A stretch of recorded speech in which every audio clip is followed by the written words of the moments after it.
Dimana ketika orang ini hatinya ini tenang, hatinya ini anteng, maka kehidupannya juga akan ikut anteng. Makanya di pondok kalian semua di samping belajar, di samping mencari ilmu, juga diajak untuk berzikir, untuk wiritan, untuk istighosah, untuk berjamaah. Supaya apa? Agar hati kalian ini menjadi tenang dan khusyuk, tidak ugal-ugalan hatinya. Kalau sudah hatinya khusyuk, tenang, maka apapun yang dilakukan juga akan ikut tenang, akan ikut baik juga.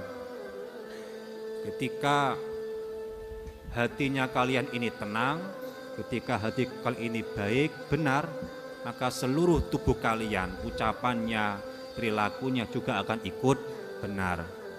Tapi kalau hatinya ini fasadat, rusak, maka seluruh jasad juga akan ikut rusak.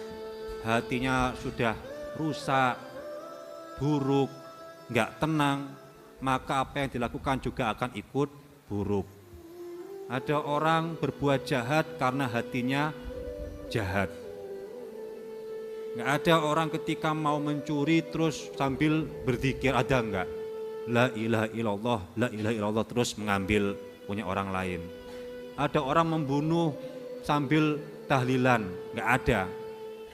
Ada orang berbuat jahat sambil zikir, nggak ada. Ketika orang berbuat jahat maka dia akan lupa kepada Allah. Tapi selama dia masih ingat kepada Allah, maka dia akan selalu terjaga dari hal-hal yang buruk. Makanya di pondok kalian diajak bareng-bareng istighosah, jamaah, zikir, wiritan, membaca maulidan. Ini tujuannya apa? Agar kalian semua para santri-santri Al-Marusiyah bisa mempunyai hati yang tenang, mempunyai hati yang bersih.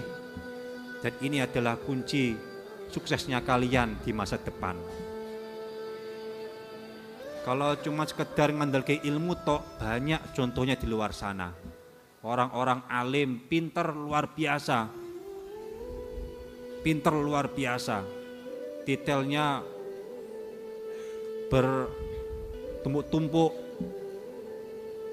doktoral banyak di luar sana, keilmuannya ini luar biasa. Tapi karena tidak dibarengi dengan adab yang baik, tidak dibarengi dengan akhlak yang mulia, maka keilmuannya dia digunakan dengan hal yang tidak mestinya. Dipakai untuk membohongi orang lain, dipakai untuk menjerumuskan orang lain. Banyak contohnya, orang-orang punya ilmu, orang-orang pintar malah menyusahkan orang lain, mengambil yang bukan haknya dia.